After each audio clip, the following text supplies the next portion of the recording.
तारीख 8 मार्च 2014। Malaysia airlines की flight MH370, जिसे लोग आकाश का राजा कहते थे, कुआलालंपुर से बीजिंग के लिए उड़ान भर चुकी थी। बोइंग 777 मॉडल के इस विमान में 225 यात्री और 9 क्रू सदस्य यानी कुल 234 लोग सवार थे।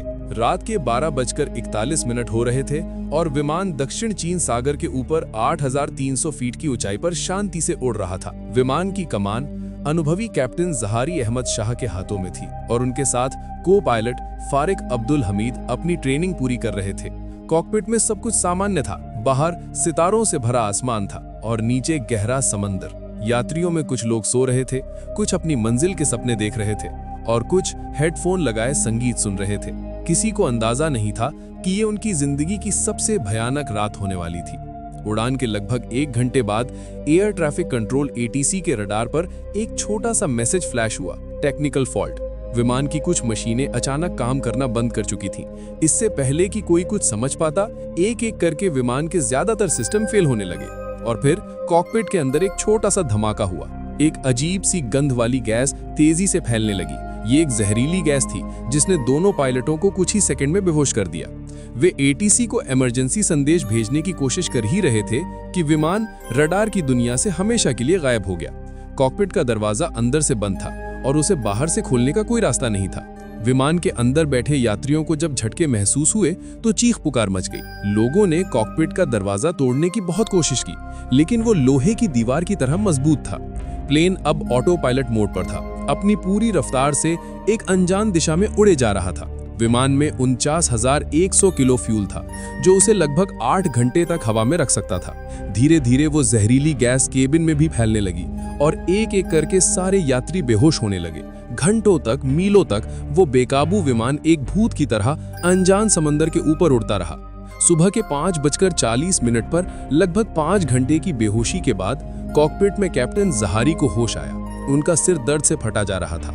जब उन्होंने बाहर देखा तो उनके पैरों तले जमीन खिसक गई। चारों ओर जहां तक नजर जा रही थी सिर्फ नीला समंदर था। दूर दूर तक जमीन का एक टुकड़ा भी नहीं था। डैशबोर्ड पर जलती बत्तियां बता रही थीं कि प्लेन का फ्यूल कुछ ही मिनटों में खत्म होने वाला है। उनके सामने अब सिर्फ एक ही रास्ता था, मौत। उन्होंने कांपते हाथों से इंटरकॉम पर घोषणा की, हम क्रैश करने वाले हैं। इस आवाज ने बेहोश पड़े यात्रियों को जगा दिया। प्लेन के अंदर का दृश्य दिल दहला देने वाला था। लोग चीख रहे थे, रो रहे थे। कोई अपने भगवान को याद कर रहा था, कोई अपने बच्चों की तस्वीरें सीने से लगाए हुए था। कैप्टन ने अपनी पूरी हिम्मत लगाकर प्लेन को पानी पर उतारने की कोशिश की, लेकिन यह लगभग नामुमकिन था। सब समझ चुके थे कि उनके जीवन के बस कुछ ही पल बचे हैं। सब शांत हो गए, एक दूसरे का हाथ पकड़ लिया और अपनी आंखों में मौत का इंतजार करने लगे।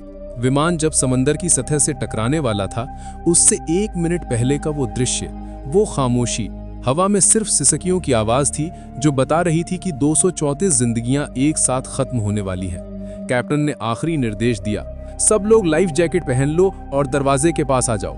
एक एक करके लोग कांपते हुए दरवाजे से समंदर में कूदने लगे और जैसे ही आखिरी इंसान कूदा, विमान एक जोरदार धमाके के साथ समंदर में समा गया। एक आग का गोला उठा और प्लेन के हजारों टुकड़े पानी में बिखर गए। कैप्टन जहारी और को पायलट फारिक उस दुर्घटना में मारे गए, लेकिन बाकी सभी यात्री जिंदा थे। वे प्लेन के टूटे हुए टुकड़ों को पकड़कर उस ठंडे भयानक समंदर में तैर रहे थे। एक एक टुकड़े पर 10-10 लोग किसी तरह चिपके हुए थे, इस उम्मीद में कि शायद कोई उन्हें बचा लेगा। पर चारों ओर सिर्फ मौत का समंदर था और लहरें उन्हें एक अनजान भविष्य की ओर बहाए ले जा रही थीं। समंदर की लहरें किसी खिलौने की तरह उन लोगों को बहा रही थीं। पहले ही दिन भूख, प्यास और ठंड से 10 लोगों ने दम तोड़ दिया। बाकी लोग हिम्मत जुटाए एक दूसरे को ढाढ़स बंधा रहे थे। उन्हें भरोसा था कि वे बचकर लौटेंगे। पूरी रात उन्होंने चांदनी में काटी, अपनी मौत को पीछे छोड़ते हुए। फिर सुबह हुई। यात्रियों में से एक, जिसका नाम आरव था, उसके पास एक दूरबीन थी। वो लगातार दूरबीन से चारों ओर देख रहा था, जमीन के एक छोटे से टुकड़े की तलाश में। और तभी किस्मत ने जैसे एक पल के लिए उनका साथ दिया। सुबह की पहली किरण के साथ आरव को दूर एक छोटा सा द्वीप दिखाई दिया। उसकी आवाज में एक नई उम्मीद थी जब वो चिल्लाया, जमीन, सामने जमीन है। सब लोगों ने उस दिशा में देखा। वह छोटा सा, बहुत छोटा सा द्वीप था, जैसे समंदर के बीच किसी ने रेत का एक टुकड़ा फेंक दिया हो। सब लोग अपनी बची खुशी ताकत लगाकर उस द्वीप की ओर बढ़ने लगे। कई घंटों की मशक्कत के बाद जब वे किनारे पर पहुंचे तो उनकी उम्मीद एक भयानक झटके में बदल गई। वह द्वीप सिर्फ 83 मीटर के गोलाकार एरिया में फैला हुआ था, यानी इतना छोटा कि आप एक कोने से दूसरे कोने तक दौड़ भी नहीं सकते। उस द्वीप पर सिर्फ 2 नारियल के पेड़ थे और चारों ओर रेत। ना कोई जंगल, ना कोई जानवर, ना पीने के पानी का कोई स्रोत। 200 से ज्यादा लोगों के लिए यह जगह किसी खुली जेल से कम नहीं थी जो कभी भी समंदर की एक बड़ी लहर के नीचे समा सकती थी। वे यहाँ फंस चुके थे, एक ऐसी जगह पर जहां जिंदगी मौत से भी बदतर होने वाली थी। उन्होंने घायलों की देखभाल शुरू कर दी, अपने कपड़े फाड़कर पट्टियां बनाई, लेकिन सबके मन में एक ही सवाल था, हम यहाँ जिंदा कैसे रहेंगे। दूसरे दिन की सुबह सूरज आग उगल रहा था। धूप से बचने के लिए लोगों ने अपने सर पर कपड़े बांध लिए। असली लड़ाई अब शुरू हुई थी, प्यास की लड़ाई। नमकीन पानी पीकर कुछ लोग और बीमार पड़ गए। सबकी नजरें उन 2 नारियल के पेड़ों पर टिकी थीं, लेकिन उन पर चढ़ना खतरनाक था। एक नौजवान हिम्मत दिखाई और अपनी बेल्ट की मदद से पेड़ पर चढ़ने लगा। कई बार फिसलने के बाद आखिरकार वो कुछ नारियल तोड़ने में कामयाब हो गया, लेकिन वो नारियल 200 लोगों के लिए ऊंट के मुंह में जीरे के बराबर थे। पानी के बंटवारे को लेकर पहली बार लोगों में तनाव दिखा। यह तय हुआ कि पहले बच्चों और घायलों को पानी दिया जाएगा।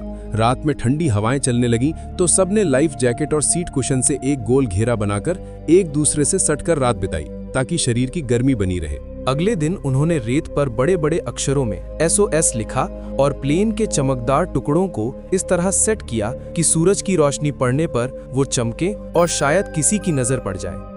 उन्होंने मलबे से तार, पाइप और सीट बेल्ट इकट्ठा करना शुरू कर दिया। एक नियम बनाया गया, पानी सबसे पहले। बारिश के पानी को इकट्ठा करने के लिए प्लास्टिक शीट से टेंट जैसी संरचना बनाई गई। सब जानते थे कि एक एक बूंद कीमती है। चौथे दिन जब समुद्र की लहरें पीछे हटी तो छोटे छोटे गड्ढों में कुछ केकड़े और शंख दिखाई दिए। लोगों की आंखों में चमक आ गई। प्लेन के नुकीले टुकड़े से चाकू बनाया गया और सीट बेल्ट की मदद से एक छोटा जाल तैयार किया गया। उस दिन पहली बार उन्होंने आग पर पका हुआ कुछ खाया। पत्थर गर्म करके उस पर केकड़ों को सेका गया, लेकिन ये खाना भी बहुत कम था। धीरे धीरे जिंदगी एक भयानक रूटीन में ढलने लगी थी, जहां हर दिन एक नई चुनौती लेकर आता था। दोस्तों, इन लोगों की ये दिल दहला देने वाली लड़ाई हमें सिखाती है कि जिंदगी कितनी कीमती है। अगर आपको मेरी कहानी सुनाने का तरीका पसंद आ रहा है तो प्लीज इस वीडियो को एक लाइक करें और मेरे चैनल को सब्सक्राइब करना ना भूलें। आपका एक सब्सक्राइब मुझे ऐसी ही और कहानियां आप तक पहुंचाने की हिम्मत देता है। और हाँ, कमेंट सेक्शन के बगल में एक नया हाइप का ऑप्शन है, उसे भी जरूर दबाइए ताकि ये कहानी ज्यादा से ज्यादा लोगों तक पहुंच सके। अब चलिए वापस चलते हैं उस भयानक द्वीप पर। देखते देखते 1 महीना बीत गया। इस 1 महीने में बाहरी दुनिया में MH370 को खोजने के लिए इतिहास का सबसे बड़ा सर्च ऑपरेशन चलाया गया। $35 मिलियन खर्च कर दिए गए। समंदर की गहराइयों को छान मारा गया, लेकिन उन्हें विमान का कोई सुराग नहीं मिला। और यहाँ एक छोटे से द्वीप पर 200 से ज्यादा लोग हर दिन मौत से लड़ रहे थे। उन्होंने काम बांट लिए थे। कुछ लोग पानी का इंतजाम करते, कुछ लोग मछली पकड़ने की कोशिश करते और कुछ लोग मलबे से बने शेल्टर को मजबूत करते। लेकिन संसाधनों की कमी अब भयानक रूप ले चुकी थी। एक संक्रमित घाव की वजह से एक व्यक्ति की मौत हो गई और ये पहली मौत थी जो दुर्घटना के बाद बीमारी से हुई थी। इससे लोगों में डर और बढ़ गया। नेतृत्व को लेकर 2 गुटों में झगड़ा होने लगा। एक गुट का मानना था कि सबको बराबर राशन मिलना चाहिए, जबकि दूसरे का कहना था कि जो ज्यादा मेहनत करता है उसे ज्यादा मिलना चाहिए। द्वीप के 2 कोनों पर 2 अलग अलग समूह बन गए और उनके बीच बातचीत लगभग बंद हो गई। एक दिन समंदर की लहरों के साथ बहकर एक बड़ा सा कछुआ किनारे पर आ गया। कई हफ्तों बाद लोगों को मांस का एक बड़ा टुकड़ा मिला था, लेकिन उसे बांटने को लेकर दोनों गुटों में ऐसी भयानक लड़ाई हुई कि वो कछुआ लगभग बर्बाद हो गया और किसी को भी ढंग से खाने को नहीं मिला। इंसानियत धीरे धीरे दम तोड़ रही थी। भूख और हताशा लोगों को जानवर बना रही थी। लगभग 2 महीने बीत चुके थे। आबादी घटकर 100 के करीब रह गई थी। मौत अब एक आम बात हो गई थी। हर सुबह लोग उठते और देखते कि रात में कौन कौन मर गया। इसी निराशा के बीच आशा की एक छोटी सी किरण फूटी। एक दिन 121वें दिन आसमान में दूर एक जेट विमान की पतली सी लकीर दिखाई दी। सब लोग पागलों की तरह चिल्लाने लगे, अपने बनाए हुए रिफ्लेक्टर से सिग्नल देने लगे। आग जलाकर धुआं करने की कोशिश की, लेकिन वो विमान बहुत दूर था, बहुत ऊंचा था। कुछ ही मिनटों में वो नजरों से ओझल हो गया। वो उम्मीद जो एक पल के लिए आसमान में जगी थी, वो फिर से समुद्र में डूब गई। इस घटना ने लोगों को तोड़ कर रख दिया। कुछ लोग तो मानसिक संतुलन भी खोने लगे। देखते देखते 1 साल बीत गया। अब द्वीप पर लगभग 70 लोग बचे थे। वे खुद को द्वीप के लोग कहने लगे थे। बाहरी दुनिया की यादें धुंधली पड़ने लगी थीं। दुर्घटना के समय जो बच्चे थे वे अब किशोर हो चुके थे। उनके लिए ये द्वीप ही उनकी दुनिया थी। उन्होंने नारियल के रेशों से रस्सी बनाना और उसके खोल से बर्तन बनाना सीख लिया था। वे मौसम का मिजाज समझने लगे थे। दूसरे साल के अंत तक उनके लगाए गए पहले नारियल के पेड़ में फल आया। उस दिन को एक त्योहार की तरह मनाया गया।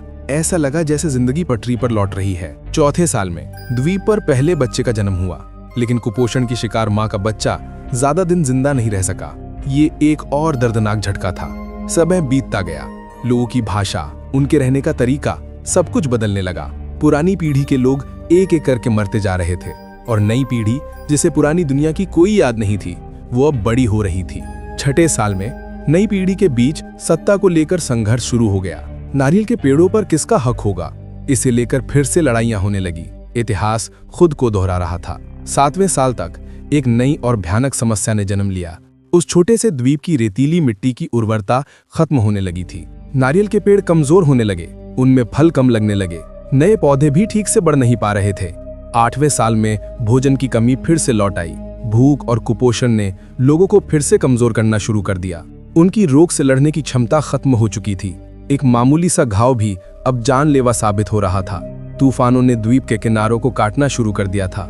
उनका 83 मीटर का घर अब और छोटा हो रहा था।